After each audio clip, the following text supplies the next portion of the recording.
Bonjour à tous, j'espère que vous allez excellemment bien. Aujourd'hui, on se retrouve pour parler cyclisme. On va faire la présentation d'une course, c'est le Tour de la communauté de Valence. Course importante en Espagne pour le début de saison, c'est un peu comme nous, l'Étoile de Bessèges. On pourrait comparer un petit peu ces deux courses-là, c'est des parcours, on va dire, assez équivalents en termes de dénivelé et de difficulté, je trouve. Tour de la communauté de Valence, une course assez intéressante. On verra donc mes favoris pour les sprints et pour le classement général. On regardera également le programme télé de toute cette semaine pour que vous ne ratiez pas les directs à la télévision. Et on regardera également le parcours de cette course, en sachant que je ne mettrai pas en image le parcours de cette édition, car tout simplement il n'est disponible que sur un PDF. En fait, on n'a que le roadbook présent sur le site. Il n'est pas présent sur Pro Cycling Stats. Les étapes ne sont pas présentes sur Pro Cycling Stats, donc je ne peux pas mettre les étapes à l'image. Voilà. Et puis de toute manière, vu que je commence à préparer déjà quand même pas mal les JO, voilà, il faut que je me dégage un petit peu de temps. Donc c'est une raison également, je pense, très valable. On passe tout de suite au Tour de la communauté de Valence. Donc n'hésitez pas à vous abonner à la chaîne, à mettre un pouce bleu, à réagir dans les commentaires, à me donner vos favoris dans les commentaires, ou à me dire ce que vous pensez de cette course. N'hésitez pas également à partager, notamment auprès de vos proches, sur les réseaux sociaux, cette vidéo, si vous pensez qu'elle peut plaire à votre entourage. On commence tout de suite. Le Tour de la communauté de Valence. Tour de la communauté de Valence qui aura lieu pendant 5 étapes du 2 février au 6 février, donc c'est-à-dire à partir de mercredi, c'est vraiment le même calendrier que pour l'Étoile de Bessèges, ça se déroule vraiment en même temps que l'Étoile de Bessèges. Du côté des étapes, on ira à Alcarriès, à Torralba, à Bétera, Torrent, Alicante, Tibi, Valence, bien entendu, Paterna, Orihuela et Torrevieja. Pour ce parcours 2022. Je rappelle que l'année dernière, cette course n'avait pas eu lieu en février, mais avait été décalée fin avril, début mai, à cause de la Covid, puisque je rappelle que toutes les courses espagnoles de début de saison avaient été annulées l'année dernière. On commence par le parcours, on commence par l'étape numéro 1. L'étape numéro 1 qui nous emmènera de Alcarriès à Torralba, 166 km 700. Plutôt une étape, je dirais, de moyenne montagne, avec une dernière difficulté qui sera assez proche de l'arrivée. Elle sera à 3-4 km de l'arrivée, cette dernière difficulté de deuxième catégorie. C'est une étape intéressante, ce ne sera pas une étape si facile que ça pour un début de saison. Donc il faudra se méfier. L'étape numéro 2 nous emmènera de Bétera à Torrent, elle fera 171 km 500. Cette étape numéro 2, ça sera le 3 février. Étape, je dirais, un peu plus facile, cette étape numéro 2, même si vous avez quelques difficultés sur le parcours, je pense que les sprinteurs sont en capacité de bien s'en sortir sur cette étape. L'étape numéro 3, qui sera une étape de montagne, la seule vraiment arrivée au sommet de ce parcours entre Alicante et Tibi, 155 km. Qui devrait nous donner le vainqueur du général lors de cette journée. C'est une étape qui n'est pas simple, avec une arrivée au sommet. On sera aux alentours de 1000 mètres d'altitude, un col de première catégorie. Voilà, c'est une étape qui reste difficile. Sur ce parcours, on arrivera en altitude à 1080 mètres d'altitude, ce qui à cette période-là de l'année peut être un peu compliqué, surtout au niveau des conditions climatiques. Même si on est en Espagne, il ne fait pas toujours très chaud à cette période-là de l'année, surtout en altitude, donc il faut toujours se méfier dans cette étape. Étape 4 et 5. L'étape 4 nous emmènera de Orihuela à Torrevieja, une étape plate de 193 km. Vraiment une seule difficulté sur le parcours, elle sera en plus à 110 km de l'arrivée, donc vraiment pas grand chose à se mettre sous la dent. Et l'étape de Valence, une étape très courte, 93 km. Et surtout toute plate, Et là ça sera vraiment 2 étapes pour sprinter. Il faudra quand même se méfier du vent. Cette période-là de l'année, on peut parfois avoir des surprises. On passe à la starting list. Déjà les équipes présentes sur cette course. On aura la Groupama FDJ du côté des World Tour, Ineos, Trek, Bike Exchange, Intermarché, Jumbo Visma, Israel Première Tech, Astana, Movistar, UAE, Quickstep, Bora et AG2R, DSM, Bahreïn. Donc une belle starting list au niveau des équipes. Dans les formations de deuxième division, on aura Burgos, Cara Rural, Euskaltel, Aushkadi, Kern Pharma. Et du côté des équipes françaises, on aura BNB Hotel et on aura également Human Power Red Earth. On aura également Bingo Power Sauce WB et Gazprom Russe Vélo. On passe aux favoris pour le sprint et aux coureurs à suivre. Je rappelle mon fameux message sur les pronostics que ces favoris et ces coureurs à suivre ne sont que des indications, que je ne participe absolument pas, je ne pratique pas le pari sportif et je vous déconseille de pratiquer le pari sportif qui peut vous emmener très loin dans l'indépendance et dans la dépense d'argent. Voilà, message passé, et on ne pourrait me reprocher les pronostics que je fais dans ces vidéos.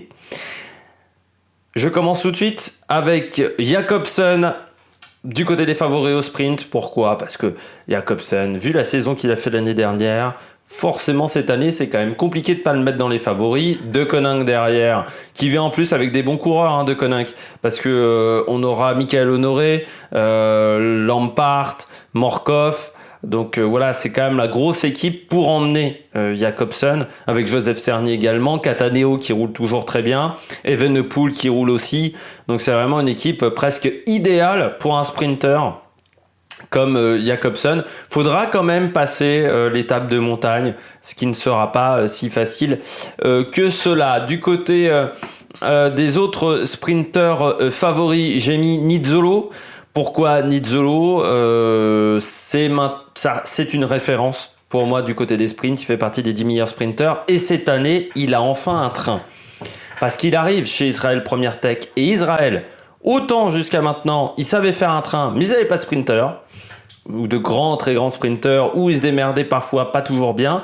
Nizzolo l'a dit en interview, j'ai jamais eu un train de cette qualité-là. Il l'a dit notamment après la Classica Valenciana 1969.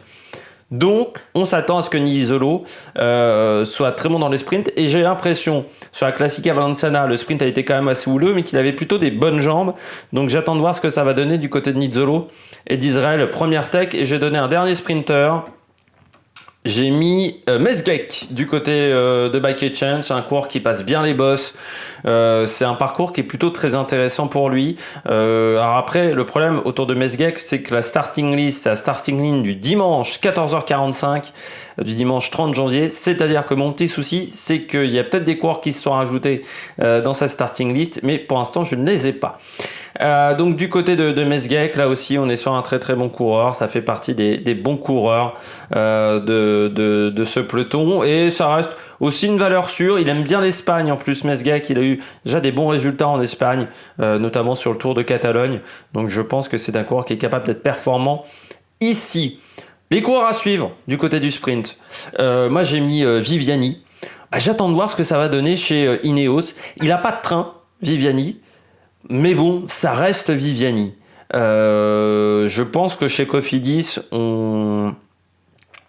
si on a le Viviani de Koning, il peut ne pas avoir de train et s'en sortira. Si on a le Viviani de Cofidis, le Viviani qui n'avait aucune confiance, même s'il a un train, de toute façon, il ne sera pas bon. Donc c'est la question qu'on peut se poser. Quel Viviani on aura ? Donc c'est pour ça que je vais le suivre. Il n'aura pas une équipe à son service très clairement. Il aura quand même Ben Swift, ce qui peut quand même aider. Puis il faudra voir si Castroviero fera pas également un petit peu de travail pour Viviani, pour tenter de le placer. Mais forcément, de toute manière, chez Ineos, il va devoir s'adapter à avoir peu de moyens au niveau du train. Donc on verra ce que ça donnera du côté de Viviani.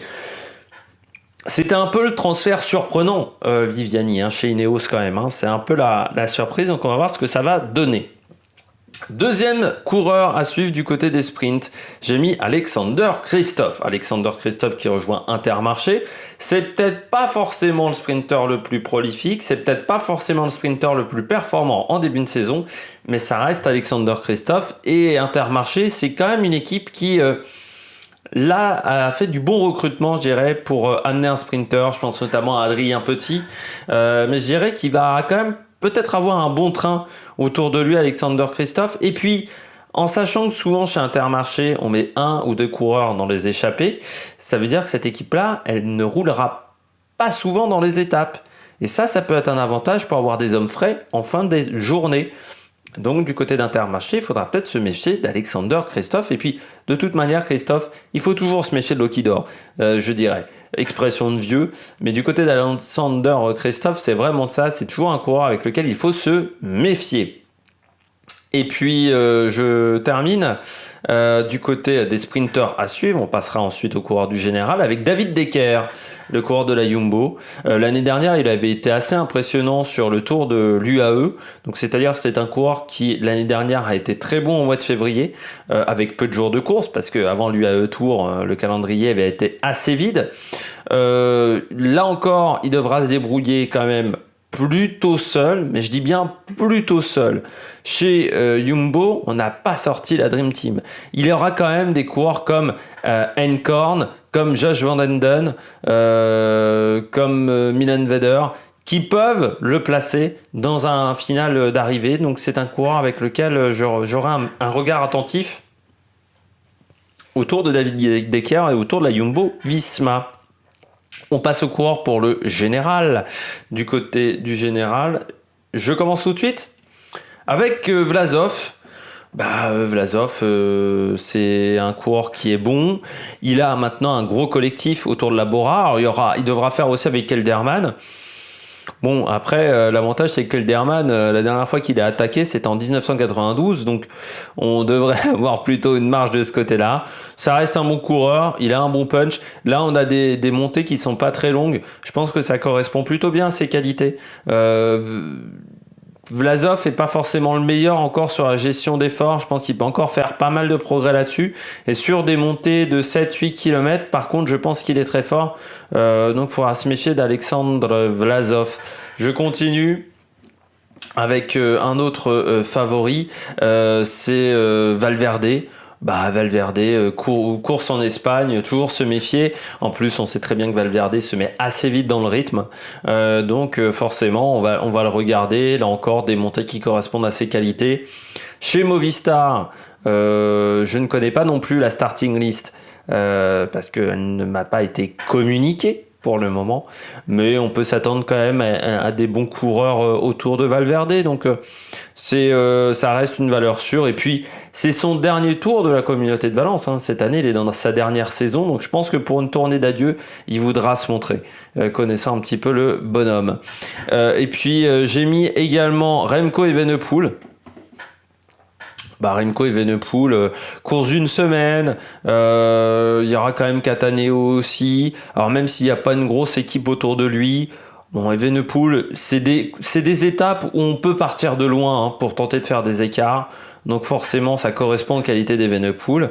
Il n'y a certes pas de contre-la-montre cette année, contrairement à l'année dernière sur cette course, qui avait permis à Stefan Kung de s'imposer, mais ça reste un bon coureur. Et puis Evenepoel, je pense qu'il est un peu revanchard cette année. On lui a mis quand même pas mal de choses dans la tête, notamment après les championnats du monde. Il en a pris quand même pas mal en Belgique. Donc je pense qu'il a envie de se remontrer et envie de prouver pas mal de choses. J'ai l'impression, Evenepoel cette année. Et puis sur les courses d'une semaine, on connaît ses qualités. Donc on sait ce qu'il est capable de faire. Autant sur les grands tours, pour le moment, il n'a pas encore montré l'étendue de ce talent, autant sur les courses d'une semaine, il l'a déjà montré, je pense notamment au Tour du Danemark l'année dernière. Donc, c'est un coureur avec lequel, bien entendu, il va falloir compter. Et puis, j'ai mis un quatrième coureur. J'ai mis Eduardo Affini du côté de Jumbo.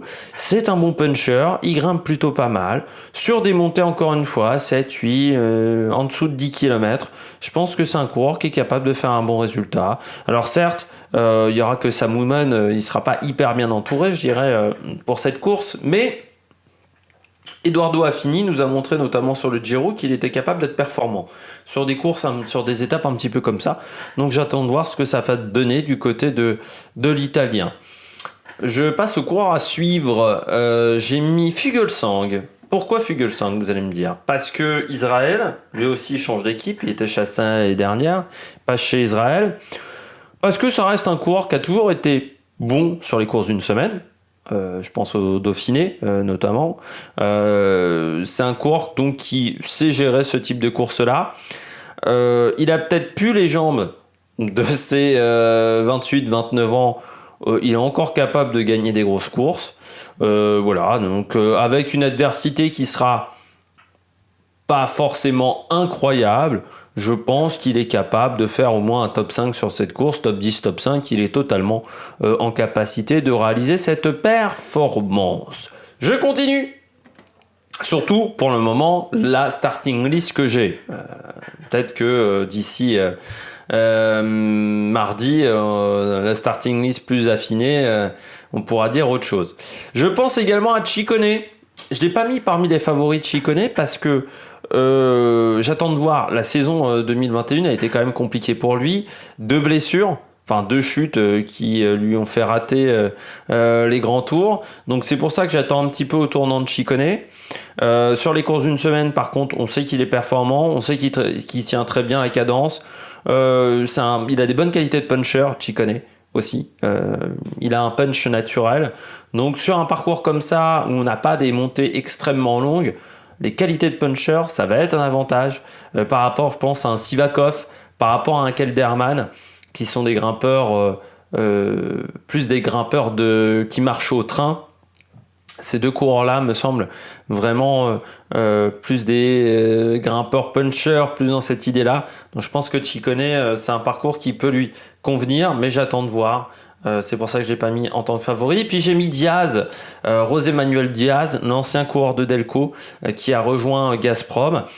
Parce que Diaz, sur les courses comme ça, entre 1 semaine et 10 jours, il est, enfin entre, voilà, vous voyez les courses d'une semaine comme ça et ce genre de choses, il est capable de faire un top 10. José Manuel Diaz, je pense notamment l'année dernière, il remporte quand même le Tour de Turquie.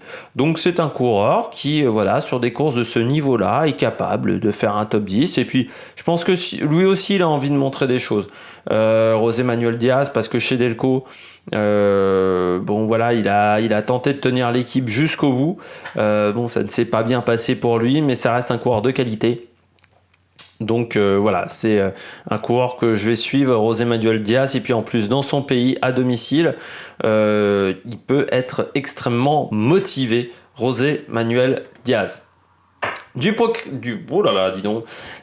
du programme télé, ça sera sur Eurosport 2 tous les jours à 16h, donc à partir de mercredi jusqu'à dimanche. Malgré les Jeux Olympiques, ça sera tous les jours à 16h si vous voulez voir cette course à la télévision.